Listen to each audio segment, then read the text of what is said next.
It's Asher's turn. Yeah, it's my turn. Okay. They're just taking it away. Really, this has become a thing, huh? Asher's turn. I said table time with Dad. Yeah, but it's Well, there it is. Not like yeah, but it's Asher's turn. It's table time with Dad. You're not supposed to do it 3 times. No. Can you sit up, Demetrius? This is not lounging at the table. Wow, And there's no Beyblade. So I put that Beyblade thing down. I don't even know why this even is like this. So we just watched the video on yesterday. We see the Messiah. He got a good reputation, but the strangers treat him better than his own family. Now we're gonna learn about the crew. Why aren't you in the camera? Why aren't you in the camera? Because my voice is in the camera. This is actually for you guys. Y'all don't need to see my face. Y'all know what I look like. I want to see it. You're looking at it. You're sitting right across from me, sweetie. Yeah. All right, let's pay attention. Tara, you listening over there?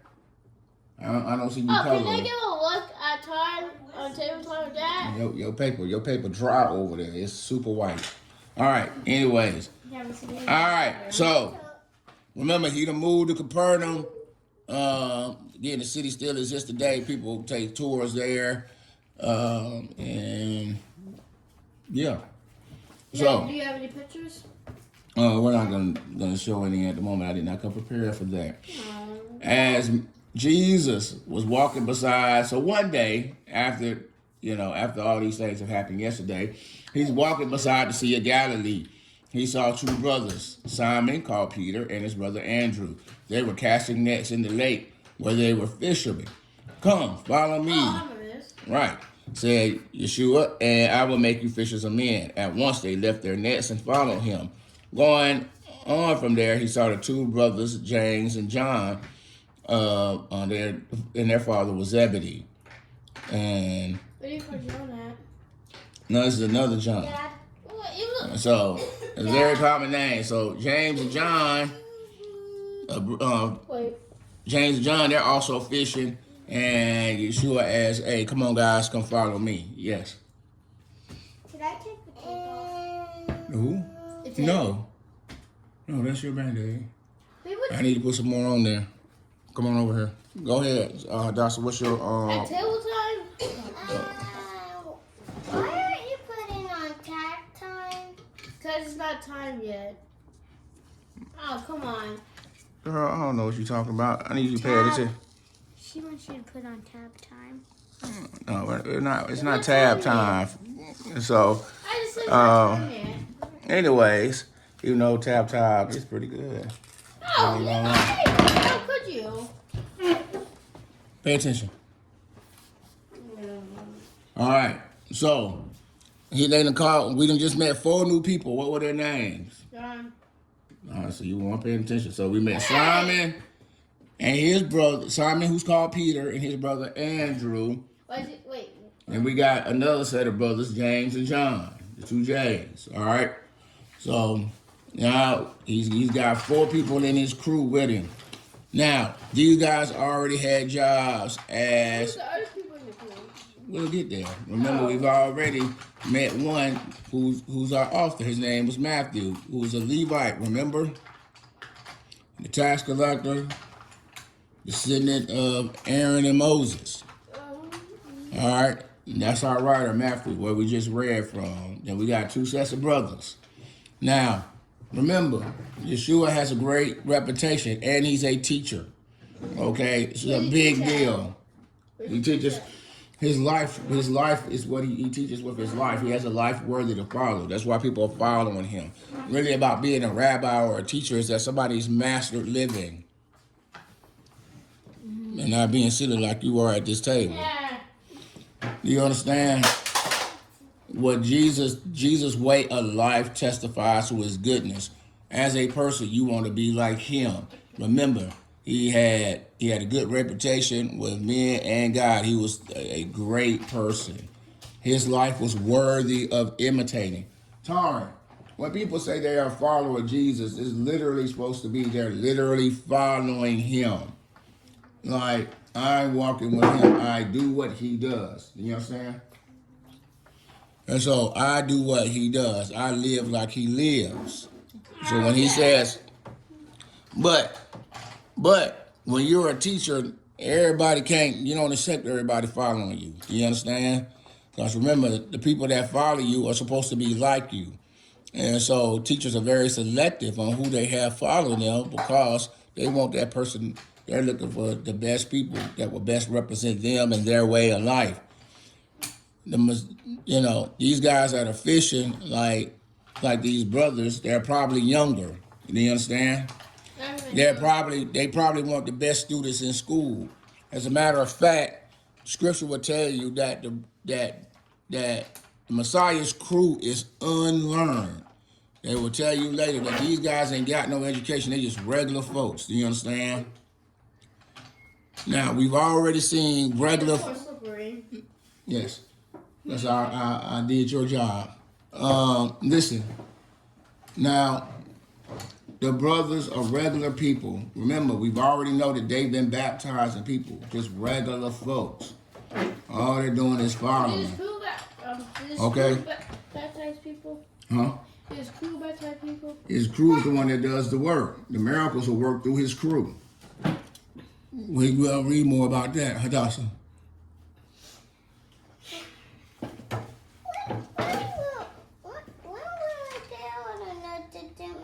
Baptized.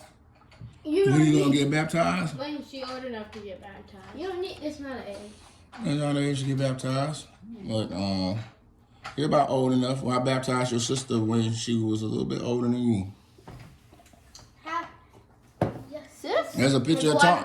Yeah, there's a picture of Tara somewhere. Her hair is about like yours is right now, which is hilarious. Anyways. I don't remember when I baptized a few people that day.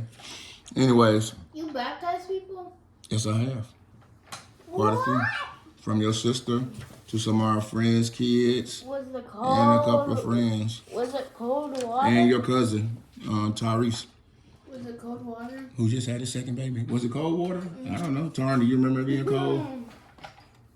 Taryn! Or was it hot? No, you were outside. Listen up, man. We got to continue our story. Oh, I missed this part. So, remember we got the brothers, James and John, the brothers of Zebedee, and their dad, okay? That's not talked about in church, that they got the boys and their dad. And the dad. Even he became a father. So, now,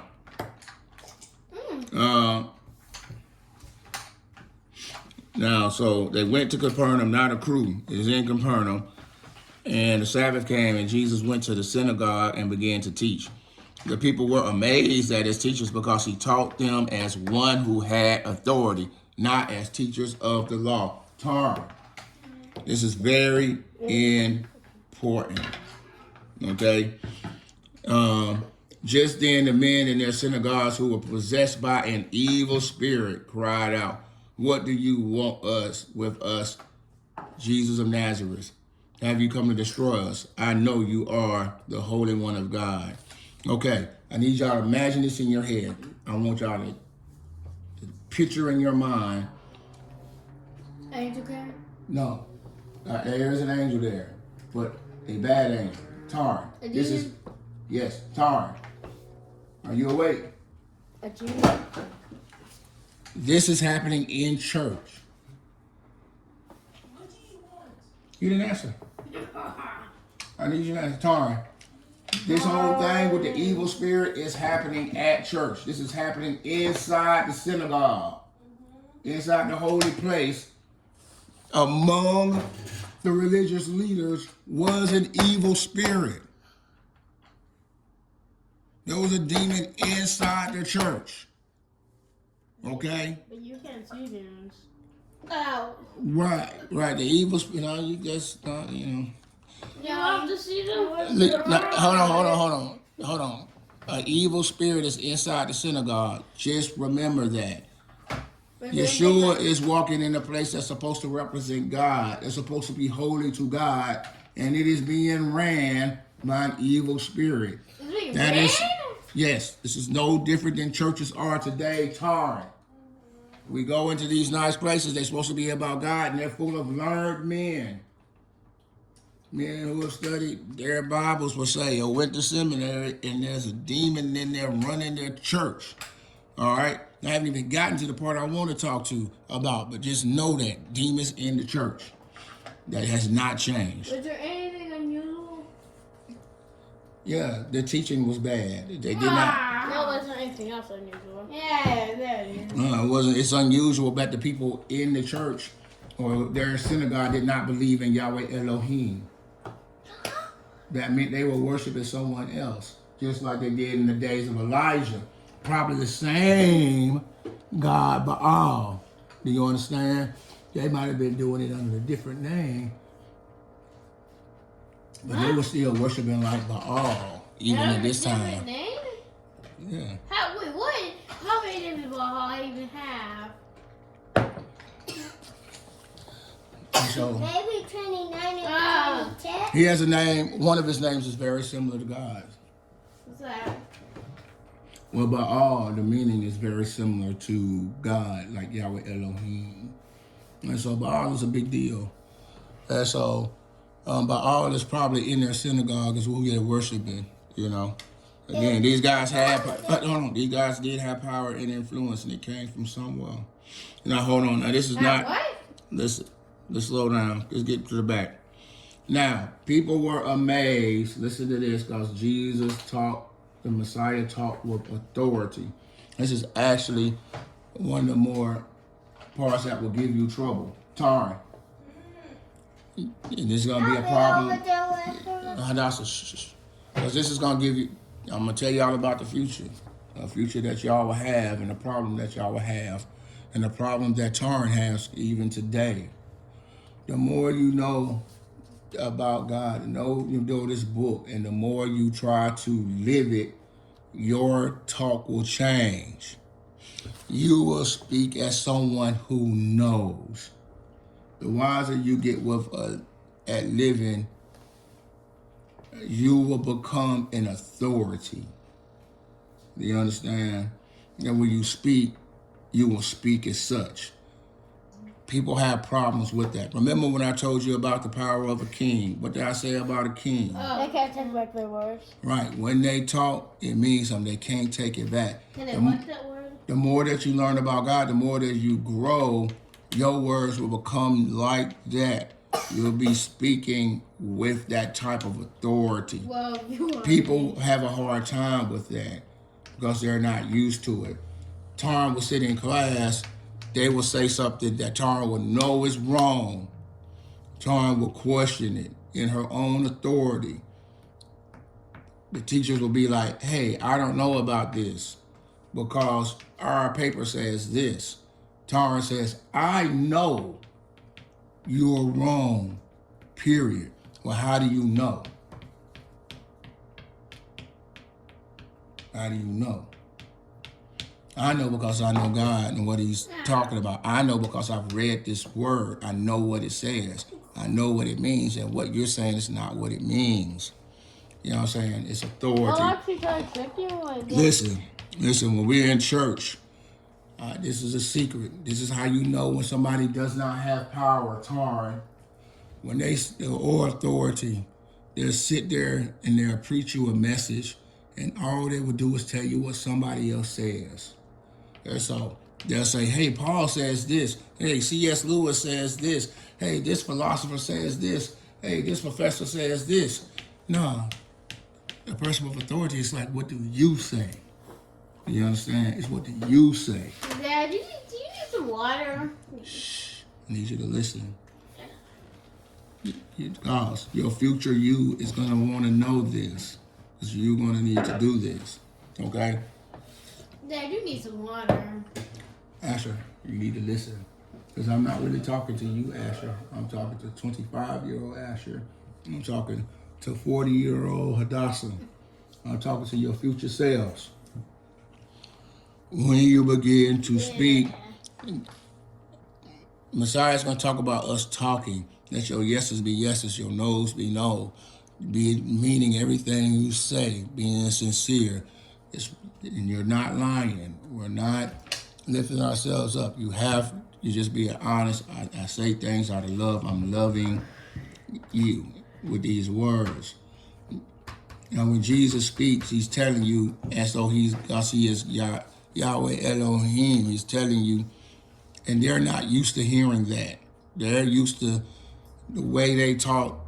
For you to be right, somebody else has to agree with you. You have to find someone else to agree with you.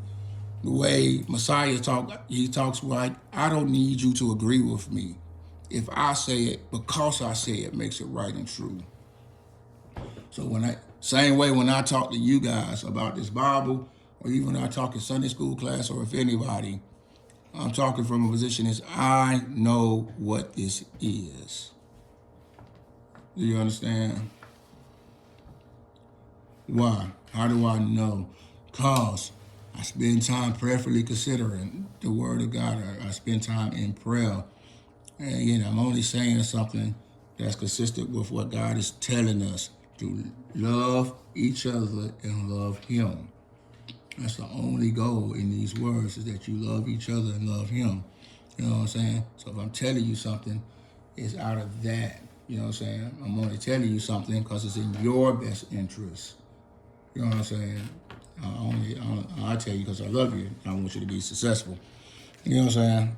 I want you to be wise at living. I want you to follow the way, which is what the Messiah is calling people to do, to follow the way.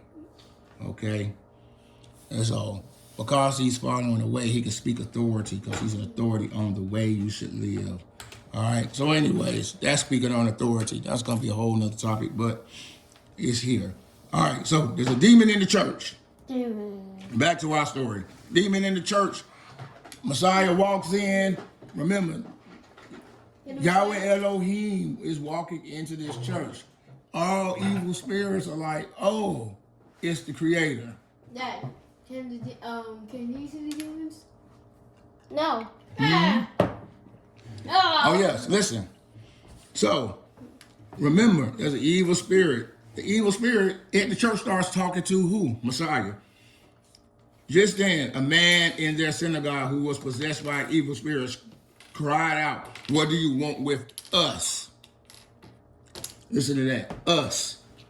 A man with an evil spirit said, "What do you want with us?" Plural. So there's more in there. Either more inside the man, which is still more inside the church, or more demons inside the church other than the one that's speaking at this time. Okay? Listen, in your mind, like in those movies when someone is possessed and they're talking, think of it like that. And so, what does Messiah say? Be quiet. He said sternly, come out of him. And the evil spirit shook the man violently and came out with a shriek. All the people were amazed.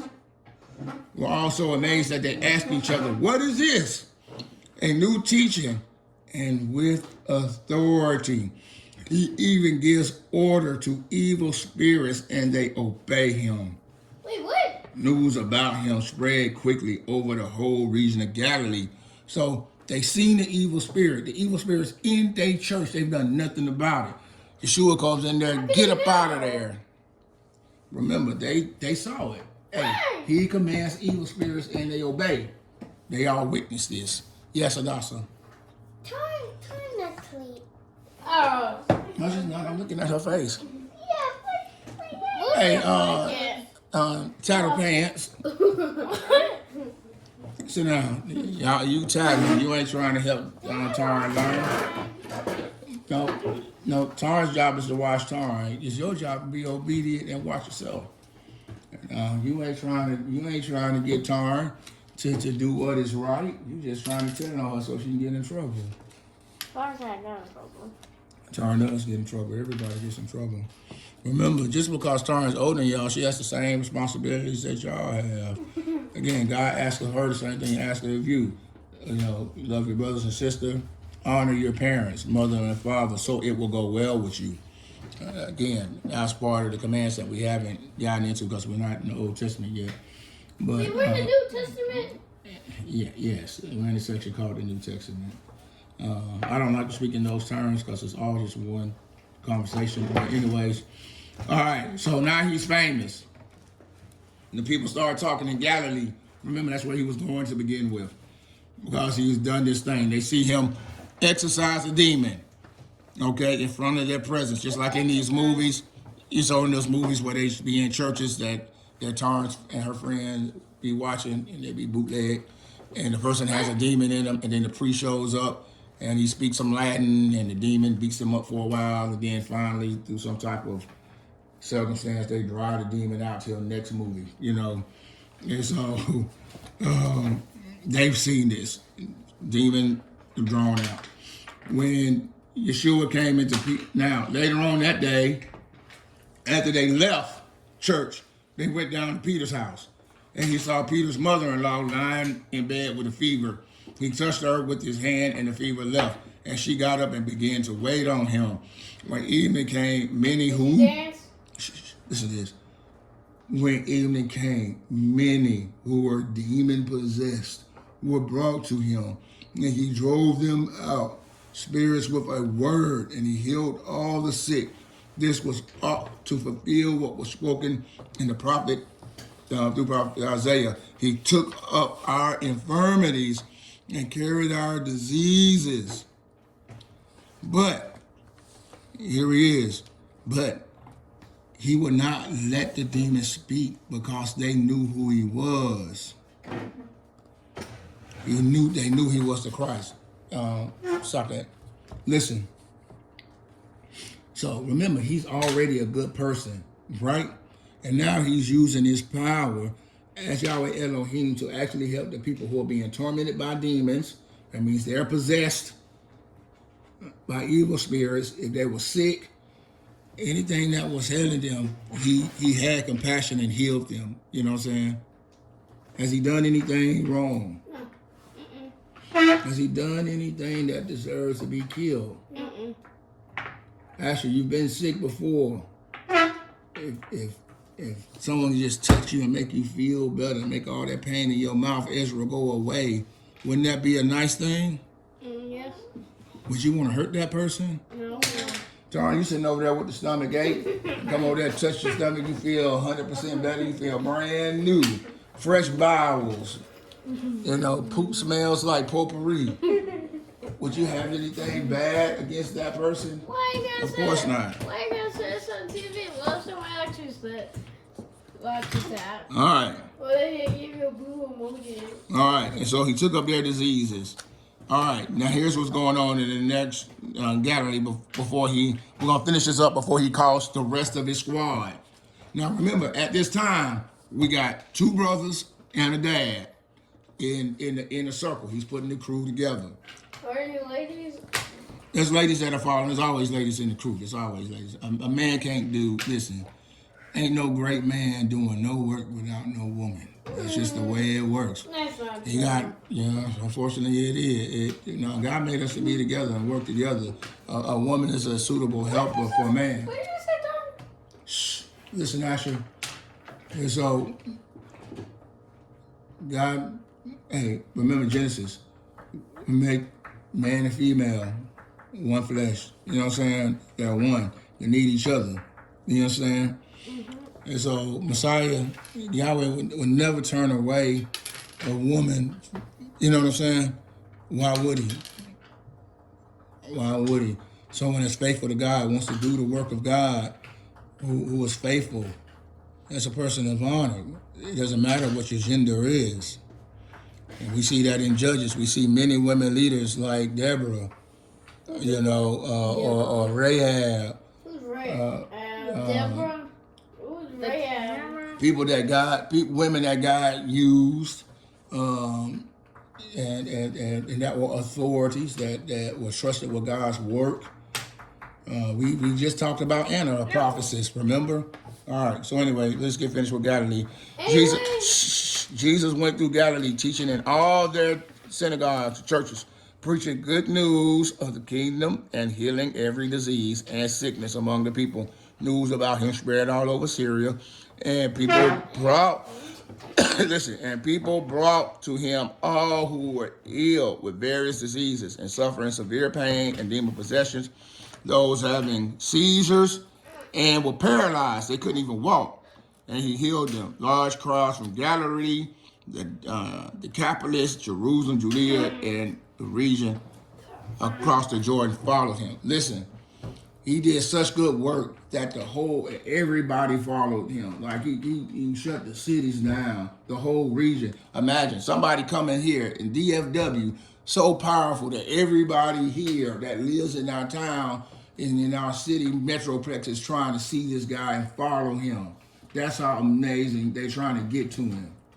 Do you understand? He's a walking miracle. He's a walking blessing. Asher, if you just reach him and he touches you, you'll be instantly better. You'll feel better than you ever felt. You'll be 100% healed. Including no asthma? Huh? No asthma? Oh, yeah. You can clear all that stuff. All you have to do is go see him. Put that down. Asher, pay attention. All right? That's all. Yahweh, God heals. One of God's names, fun fact, is where we get our middle name from, and it means God heals, Demetrius. And that is Raphael. Raphael. Rapha means heals. Raphael means essentially God heals. Jehovah Rapha. What's my middle name? We're not on that. We're talking about God healing. And so one of his names that we're introduced to in the Old Testament is Jehovah Rapha, God heals, or where we get the name Raphael. Now, Jesus, the Messiah, is doing the same exact thing. He is imitating God in every way, even as Jehovah Rapha, in the fact that he's healing everything that may inform you. Then this is important to keep this in your mind for later on when people start making claims against Messiah. All right.